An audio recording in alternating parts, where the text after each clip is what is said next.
தாய் தமிழ் உறவுகளுக்கு வணக்கம். இன்றைக்கி ஒரு சந்தோஷமான விஷயத்தை பார்க்க போகிறோம். என்ன விஷயம் வந்து பார்த்திங்க அப்படின்னா, நாம் தமிழ் கட்சியை விட்டு சேலத்தை சேர்ந்த நாம் தமிழ் கட்சியினர் ஒரு 500 பேருக்கு மேலே வந்து பார்த்திங்க அப்படின்னா திமுகவில் இணைஞ்சிருக்காங்க.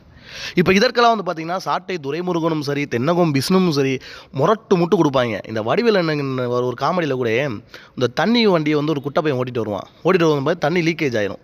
ஆகும்போது வடிவேல் பின்னாடியிலேருந்து தண்ணி வரும், அந்த மண்டையை கொடுத்து முட்டு கொடுப்ப மாதிரி இவங்க 2 பேரும் வந்து பார்த்திங்கன்னா சீமான் அவர்களுக்கு பயங்கரமாக முட்டு கொடுப்பாங்க. இப்போ என்ன கேட்ட பார்த்தோம் அப்படின்னா 500 பேர் வந்து பார்த்திங்கன்னா இனோ துரோகிகள்.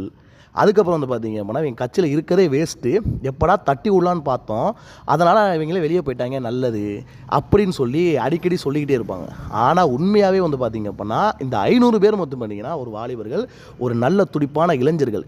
எதற்காக வெளியே ஏறினாங்க வந்து பார்த்திங்கன்னா பெரியார் அவர்களை ரொம்பவே அவதூறாக பேசினதாகவும், அது மட்டும் இல்லாமல் இவ்வளோ நாளாக வந்து பார்த்திங்கன்னா சீமான் அவர்கள் நிலைப்பாடுலே கிடையாது, அவர் வந்து பார்த்திங்க அப்படின்னா எங்கள் கை காசை போட்டு தான் நாங்கள் வந்து பல மீட்டிங் நடத்திக்கிட்டு இருக்கோம், நாங்கள் எத்தனை நாள் தான் கை காசை போட்டு மீட்டிங் நடந்துக்கிட்டே இருக்குது, இவர் கூட்டணியும் சேர மாட்டார், ஒன்றும் சேர மாட்டார், சாகிற வரைக்கும் நான் வந்து பார்த்திங்க அப்படின்னா என் கை காசை போட்டு நான் உழைச்சிட்டு இருக்க முடியுமா, எங்களுக்கு ஒரு மாற்றமே வேணாமா அப்படின்னு சொல்லி பல இளைஞர்கள் வந்து பார்த்திங்க அப்படின்னா திமுகவில் போய் இணைஞ்சிருக்காங்க.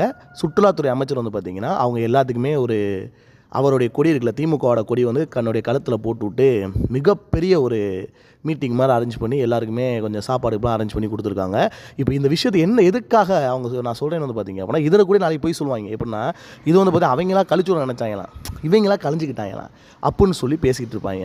இவங்க வந்து பார்த்திங்க அப்படின்னா நாம் தமிழ் கட்சியை பொறுத்த வரைக்கும் பார்த்திங்க அப்படின்னா முழுக்க வாயை திறந்தாலே ஒரு விஷயம் பொய் தான்.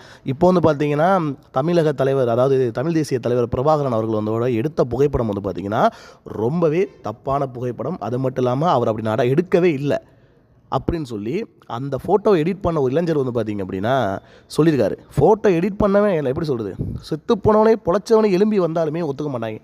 அந்த மாதிரி ஆளுங்க மாதிரி இவங்க என்றைக்கு தான் பண்ண தப்பை ஒத்துக்கிருக்காங்க. அந்த மாதிரி இந்த வழக்கம் போல் இதற்கும் வந்து பார்த்திங்கன்னா சாட்டை துரைமுருகன் முரட்டு முட்டு, இந்த வடிவில் சொன்ன மாதிரி முரட்டு முட்டு கொடுத்துக்கிட்டு இருக்காரு. அப்படி இல்லை, நீ இவ்வளோ நாள் என்ன பண்ணிக்கிட்டு இருந்த, எத்தனை நாளையும் வெளியே கொண்டு வரல, 5 வருஷம் பிடிங்கிட்டு இருந்தியா, அப்படியா இப்படியான்னு சொல்லி அவனை போட்டு தாக்குதல் ஏற்படுத்துறது. அது மட்டும் இல்லாமல் பிரபாகரனோட எடுத்த போட்டோ ஃபேக்குன்னு சொல்லி பிரபாகரனோட அண்ணனோட மகன் அவரை கூட சொல்லியிருக்காரு. சரியா? அப்போ 4 நாள் வேணால் பாருங்களேன், பிரபாகரன் அண்ணன் மகனையும் இவங்க விமர்சிப்பாங்க, அந்தளவுக்கு கேவலம் கட்டவங்க. இப்போ நாம் தமிழ் கட்சியிலேருந்து நிறைய பேர் கொத்தாக வெளியேறிட்டு இருக்காங்க. நாம் தமிழ் கட்சியில் வந்து கஷ்டப்பட்டு 1000 இடங்களில் வந்து பார்த்திங்க அப்படின்னா உறுப்பினர் சேர்க்கையை நடத்தி சேர்த்து வச்சவங்க மொத்தமாக ஒரு ஆளாக சேர்க்கறது மொத்தமாக 500 1000 போயிட்டுருக்கு. லாஸ்ட்டாக நாம் தமிழ் கட்சியில் பொறுத்தவரை 5 பேர் 6 பேர் தான் மிஞ்சுவாங்க போல். அந்தளவுக்கு அவங்க நிலைப்பாடு இருக்குது, அந்தளவுக்கு அவங்க கொள்கை கோட்பாடு இருக்குது. வீடியோ பார்த்தமைக்கு நன்றி, வணக்கம்.